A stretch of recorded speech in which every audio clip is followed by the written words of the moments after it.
Aujourd'hui, on m'a demandé de te transmettre un message de ton autre. Ce message est valable pour tous, en fonction de ta situation, que tu sois un homme ou une femme. Il est intemporel, et même si tu tombes sur ce message dans plusieurs mois ou années, il est pour toi. Alors voilà ce que j'ai entendu. Ton autre traverse actuellement un tournant énergétique, un passage entre la malchance qu'il a perçue et l'ouverture d'un nouveau cycle. Il a eu le sentiment que tout allait à contre-courant, que des portes se fermaient, que le destin se jouait de lui. Mais quelque chose change. La chance apparaît comme un souffle nouveau, une main invisible rééquilibre les choses. Ce renversement marque la fin d'un cycle karmique d'épreuves. Il commence doucement à comprendre que rien n'était contre lui, que tout le préparait à mieux s'aligner. On me dit qu'il aspire désormais à vivre plus vrai, à ne plus se cacher derrière des masques, qu'il a pris conscience de certaines choses, qu'il voit plus clair sur ses sentiments, ses erreurs ou ses priorités. On me dit qu'il sort peu à peu du brouillard.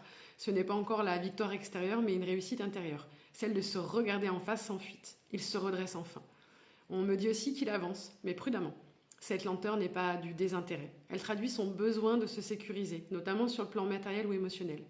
Il veut bâtir sur du solide, ne plus reproduire les schémas d'instabilité. On me dit qu'il est dans une période où il met de l'ordre dans sa vie concrète, finances, responsabilités, projets, avant de se sentir légitime à se réouvrir pleinement à votre lien. Sous ses airs de contrôle, il retrouve une part d'innocence. On me parle de cette lumière qu'il ressent à ton contact, de cette spontanéité qu'il avait perdue. Tu es pour lui un rappel de ce qu'est aimer sans peur. On me dit aussi qu'il ressent une reconnaissance silencieuse.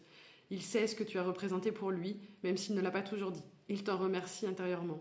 Son message, c'est « Je n'ai pas oublié. Merci d'avoir vu en moi ce que je refusais de voir. » On dit qu'il apprend à se positionner, à dire oui quand il le pense, non quand il le ressent. Il sort du rôle du sauveur, du fuyant ou du contrôlant. Il se réapproprie sa voix.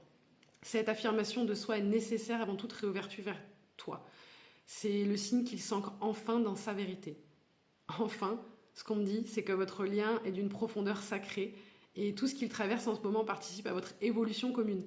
Ce n'est pas une séparation, mais une phase d'alignement réciproque. Il guérit sa relation à la vérité, à la valeur, à la gratitude, autant de leçons essentielles pour pouvoir aimer sans se perdre. L'univers veille sur ce lien. Même dans le silence, vos âmes conversent.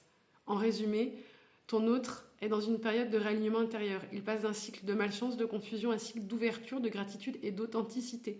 Le lien agit en lui comme un miroir bienveillant qui l'aide à retrouver sa lumière et son intégrité. Il se prépare à parler avec sincérité, à reprendre confiance en lui et à manifester dans la matière ce qu'il ressent dans l'invisible. Alors dis-moi en commentaire si ce message te parle.